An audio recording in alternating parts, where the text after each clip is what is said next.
Napakaganda ng pag-uusapan natin sa videong ito. Coach Tim Cone nagsalita na sa plano nito sa Gilas Pilipinas na hindi po papabor dito kay Renz Abando, Jordan Heading, Terence Romeo, Justin Baltazar, Calvin Abueva at eto marami pang iba. Simulan natin dito. Kahapon lang official na nga pong inanunsyo ng SBP ang bagong coach ng Gilas Pilipinas, si Coach Tim Cone. Salamat dun sa mga naniwala sa akin kasi binalita ko po ito almost 3 weeks ago na. So eto, kasabay niyan mga kaibigan, inannounce na rin po yung 12 players na napili ni Coach Tim Cone. Nagrabe yung feedback sa mga fans, hinahanap si Jordan Heading. Na opinion ko talaga, ang mas ipapalit ko dito sa pwesto nila Perez, Octana at Nusam. Hinahanap din ng mga fans mga kaibigan si Justin Baltazar na para sa akin mas gusto ko sa slot ni Jamie Malonzo at si SJ Belangel. Pati na si RJ Abarientos mas prefer ko this time para kay Scotty Thompson dahil na rin mga kaibigan sa shooting and international experiences, lalo na ngayon mas gumaling pa yung dalawang overseas player na ito. Pero eto ang gusto kong malaman nyo, ang plano ni Coach Tim Cone. Eto, sinabi po ni Coach Tim na gusto niya panatilihing buo ang kanyang 12-man pool na ito sa loob ng 4 na taon. At nilinaw niya na hindi maiiwasan may ma-injured sa loob ng 4 na taon sa mga players na ito. Pero open naman daw po siya sa konting adjustment o pagbabago sa Final 12. So ang tanong, paano nga ba mga kaibigan yung mga notable players natin? Si Renz Abando na core player ng Gilas, kala ko na-injured lang kaya hindi napasama.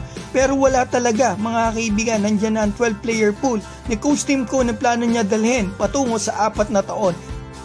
Nakakalungkot yan mga kaibigan, 4 na taon nating posibleng hindi makita si Renz Abando sa Gilas Pilipinas. Pwera na lang kung may ma-injured dito sa mga guards. At eto, malamang hindi nating makitang muli sa Gilas si Calvin Abueva at eto si Terence Romeo mga kaibigan.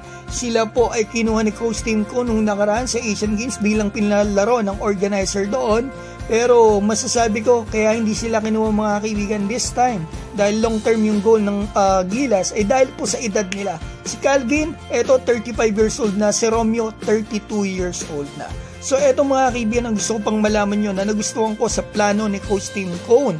Ito yung hindi papalit-palit ng players every window ang plano niya. Kasi ang team na ito daw mga kaibigan, ang gusto niya, every window o may laban ng Gilas, ito din yung 12 players na gagamitin niya o ipapadala ng Gilas. Ang masasabi ko rito sa lineup, malakas po talaga ito. Ang nakikita ko lang na butas ay ito, pure point guard na may shooting.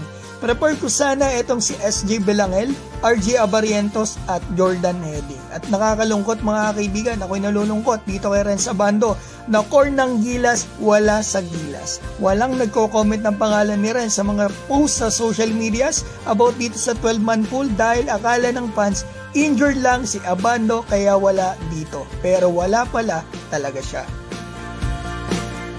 Alam ko kaibigan, marami kang gustong sabihin. I-comment mo dyan sa baba at babatiin ko lamang po si Mel Marial, John Walk TV ng Davao, Edelberto Nieva, Joselito Honrado, Mascaradong Gala, Ronald Iran at mga kaibigan natin dyan sa New Zealand. Eto, Dodong Joseph at Mags La Arnifa. Maraming salamat po sa inyo.